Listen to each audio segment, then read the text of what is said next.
உங்கள் மனசு தளரும்போது இந்த விஷயங்களை கொஞ்சம் யோசிச்சு பாருங்கள். அப்போது மனசு தளர வேண்டிய அவசியமே இருக்காதுன்ற விஷயம் உங்களுக்கு புரிய வரும். தவறான முடிவுகள் இருந்து கூட நல்ல விஷயங்கள் ஆரம்பிச்சிருக்கு, இது எல்லாருக்குமே தெரியும். இங்கே எல்லா நல்ல விஷயங்களுமே கெட்ட முடிவுகளில் இருந்தும் தவறான முடிவுகளில் இருந்து மட்டும்தாங்க துவங்கியிருக்கு. ஆனால் எந்த காரணத்தை கொண்டும் முடிவு எடுக்கிறத மட்டும் நிறுத்திடாதீங்க.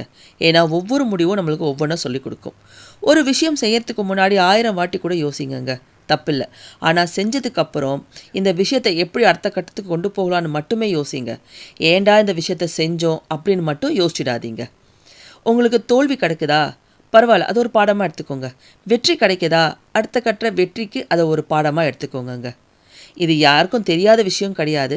ஆனால் நேற்று ஒருத்தர் என்கிட்ட ரொம்ப கஷ்டப்பட்டு ரொம்ப கவலையாக மனசு தளர்ந்து பேசுனாங்க. ஸோ இதை நான் அவங்களுக்காக சொல்கிற விஷயமாக கூட எடுத்துக்கோங்க. தேங்க்யூ.